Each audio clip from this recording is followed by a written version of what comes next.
देखिए, चुनाव खत्म हो गया और चुनाव की चर्चा का विषय अगर कोई बना हुआ था तो वो असदुद्दीन ओवैसी थे। चाहे वो महाराष्ट्र हो, चाहे वो बिहार हो और चाहे वो उत्तर प्रदेश हो, चर्चाओं के विषय में हमेशा जो है वो असदुद्दीन ओवैसी नजर आते हैं।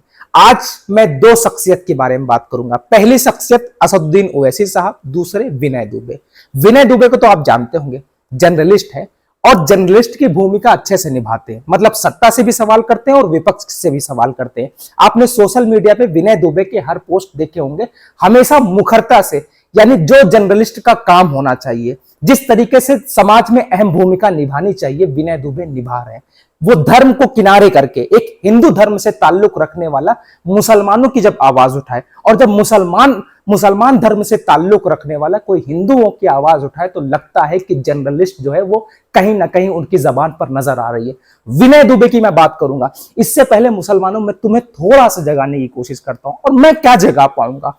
असदुद्दीन ओवैसी की बड़ी दर्दनाक आप तकरीरें सुना करते हैं, और असदुद्दीन ओवैसी, किसी के माई के लाल के अंदर वो ताकत नहीं जो असदुद्दीन ओवैसी को जो है वो झूठा साबित कर दे।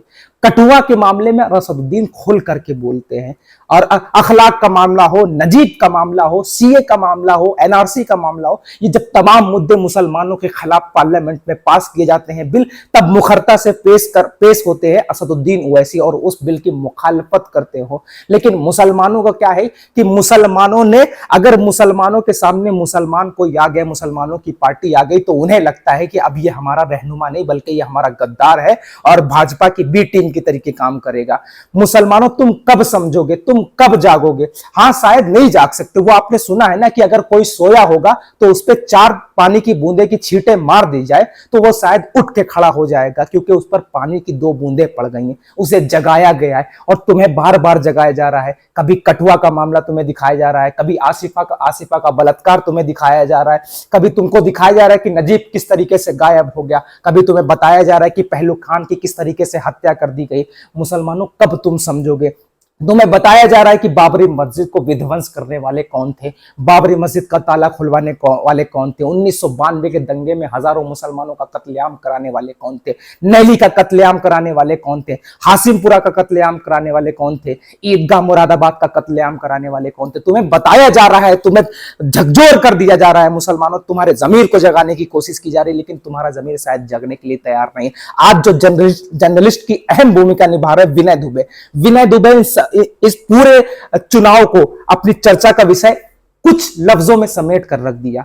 असदुद्दीन ओवैसी बार बार तुमसे कहते हैं। खैर, मैं आज असदुद्दीन ओवैसी साहब को भी इस वक्त के लिए किनारे कर देता हूं। मैं विनय दुबे की बात करता हूं। एक जर्नलिस्ट क्या कहता है, अपनी कलम से क्या लिखता है, मैं दिखाने की कोशिश करता हूं।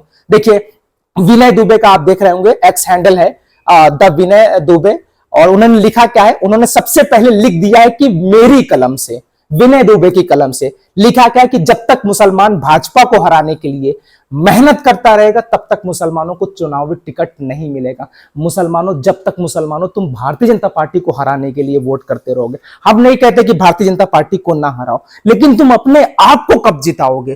तुम्हारे सामने कोई भी आ जाए।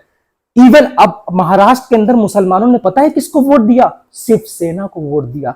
जो शिवसेना कहती है कि बाबरी विध्वंस जो है वो हमारी ठोकरों से हुई, मुसलमानों ने उसको वोट दिया। और किस लिए वोट दिया? भाजपा को हराने के लिए। इंडिया गठबंधन में वो शामिल थे, इंडिया गठबंधन का हिस्सा थे। यही विनय दुबे ने कहा कि जब तक मुसलमान भाजपा को हराने के लिए मेहनत करता रहेगा तब तक मुसलमान चुनावी टिकट नहीं मिलेगा। और आज मुसलमानों के चुनावी टिकट कार्ड, यहां तक कि सिटिंग एमपी मुरादाबाद के एसटी हसन का टिकट तक कट जाता है। इम्तियाज जलील को हारना पड़ता है, बदरुद्दीन अजमल को लोग हरा देते हैं। मुसलमानों, कब तक समझोगे? अख्तरुल ईमान जैसी क्यादत को किनारे कर देते हैं।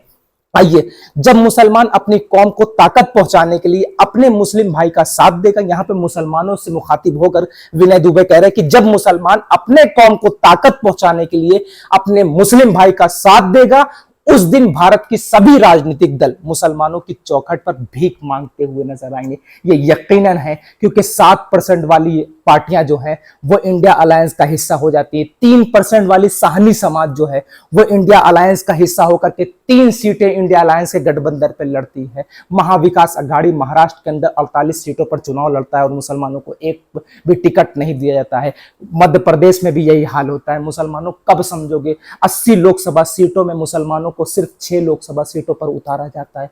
मुसलमानों, हम नहीं कहते हम भारतीय जनता पार्टी को नहीं हराएंगे, लेकिन मुसलमानों अपने आप को जिताओ, गठबंधन में शामिल होकर के हम भारतीय जनता पार्टी को जरूर देंगे। और इससे पहले आपको काम यह करना होगा, अपनी ताकत को मजबूत करना होगा, अपनी ताकत का मुजाहरा करना होगा और दुनिया को बताना होगा कि हमारी नुमाइंदगी के लिए असदुद्दीन ओवैसी जैसी MIM वाली पार्टियां हमारे सामने हैं, हम मिल करके भाजपा को हराएंगे। और अगर वो आपको नहीं मिलाते हैं तो अपनी पार्टी को मजबूत कीजिएगा।